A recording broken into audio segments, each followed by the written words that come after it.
नमस्कार. आज आपण एक साधाच आजार ज्याला आयुर्वेदामध्ये मुखपाक म्हणतात किंवा बोलीभाषेमध्ये आपण तोंड येणं म्हणतात, एफ्थस अल्सर म्हणतात किंवा सोरनेस इन द माउथ अशी वेगवेगळी याला नाव आहेत किंवा कधीकधी ओठांच्या या बाजूलासुद्धा इथं कधीकधी तोंड आल्यासारखा प्रकार होतो, त्याला अँग्युलर स्टोमॅटायटिस म्हणतात. हा जरी आपणाला साधा आजार वाटत असला तरी जेव्हा तो क्रॉनिक होतो तो प्रचंड त्रास देतो. जिभेमध्ये किंवा गालामध्ये, ओठावरती आतमध्ये असं पंच केल्यासारखे खड्डे पडतात, चट्टे पडतात.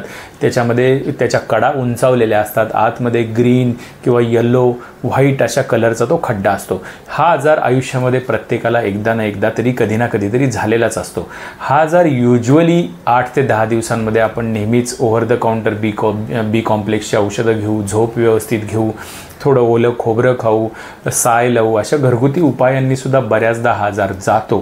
परंतु काही दुर्दैवी लोक असतात की ज्यांच्यामध्ये हा आजार क्रॉनिक होतो, गंभीर स्वरूप धारण करतो आणि तेव्हा आयुर्वेदाची पायरी ही नक्की चढावं लागते, कारण यामध्ये नेहमीचे औषधोपचार करूनसुद्धा फायदा होत नाही आणि आयुर्वेदिक उपायांनी मात्र पूर्णच्या पूर्ण हा आजार नक्की जाऊ शकतो.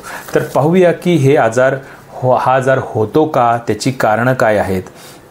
कारण काय की जेव्हा आपल्याला कारण समजतं की हा आजार वारंवार का होतो, याचं कारण जेव्हा समजतं त्यानुसार आपण ट्रीटमेंट घेतो. नेहमी मी तुम्हाला हे सांगत असतो की आयुर्वेदाचं हे वैशिष्ट्य आहे की कारणा वाचून कार्य होत नाही. कुठलंही कार्य होत असतं तेव्हा त्याच्या मागे कारण असतं आणि ते प्रत्येक डॉक्टरचं, वैद्याचं कर्तव्य असतं की रुग्णाची पूर्ण हिस्ट्री, लाईफस्टाईल, खाणं पिणं, मानसिक अवस्था या सगळ्या गोष्टींचा अंदाज घेतल्यावरती त्या आजाराचं कारण समजतं आणि त्यानुसार अचूक चिकित्सा करता येते, त्याप्रमाणे पथ्य सुचवता येतात आणि तो पेशंट मुळापासून बरा होतो.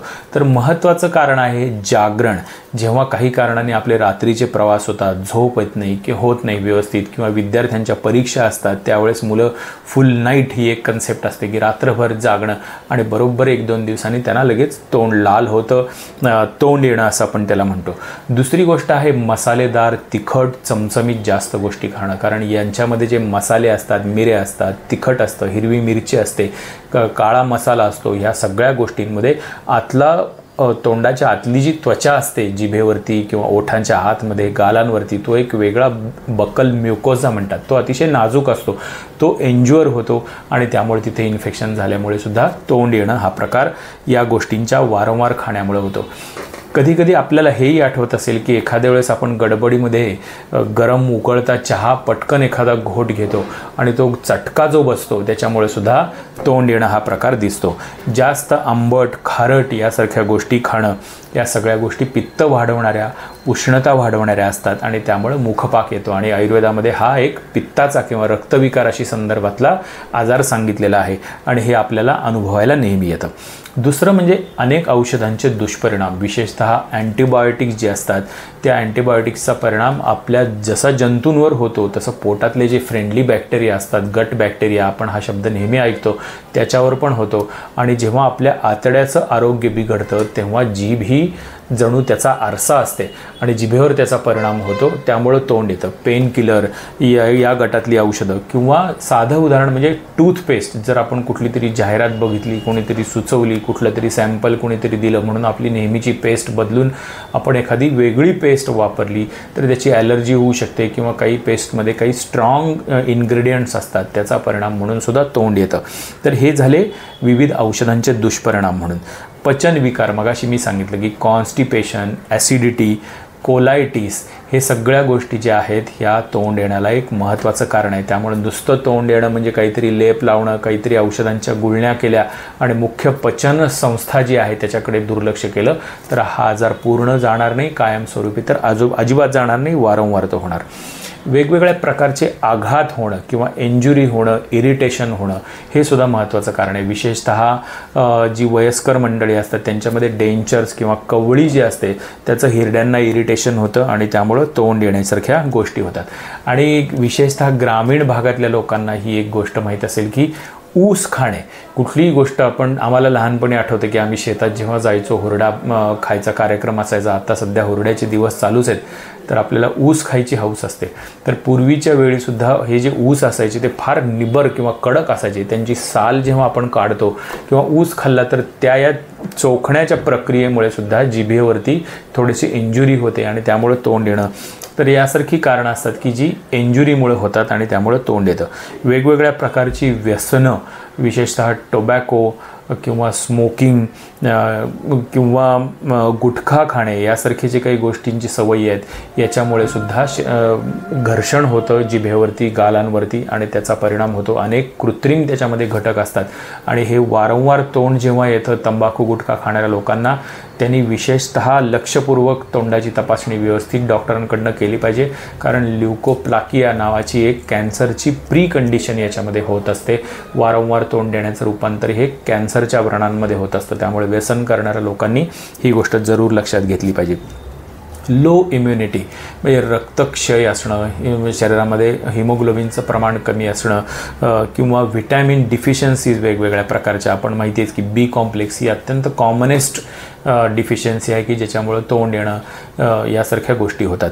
तर ह्या गोष्टी पाहणं, त्याच्या पातळी ज्या रक्तातल्या आहेत विटॅमिन्सच्या त्या पाहणं हे गरजेचं असतं.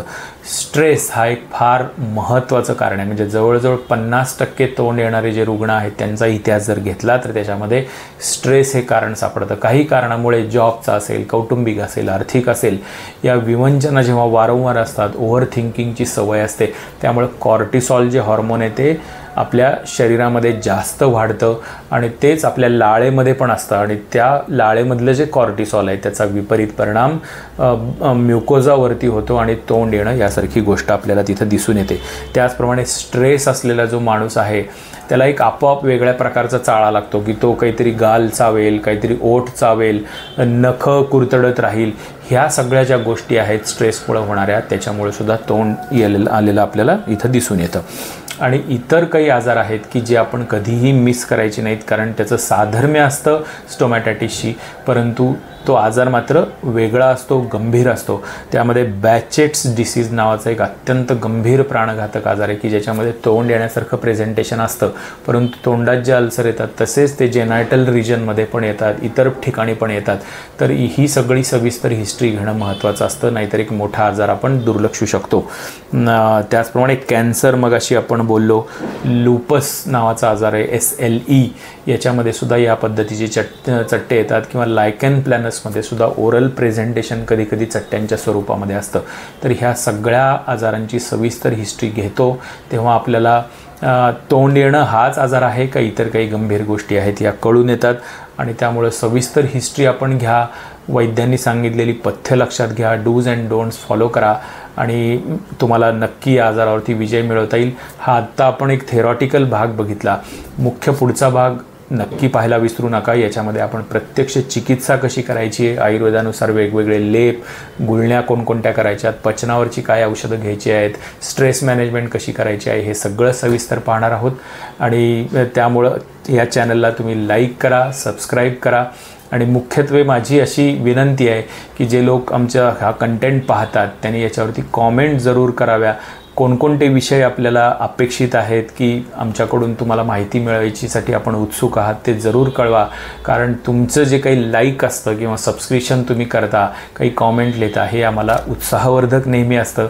त्यामुळे वेगवेगळे विषय घेऊन आम्ही तुमच्यासमोर येऊ शकतो. धन्यवाद.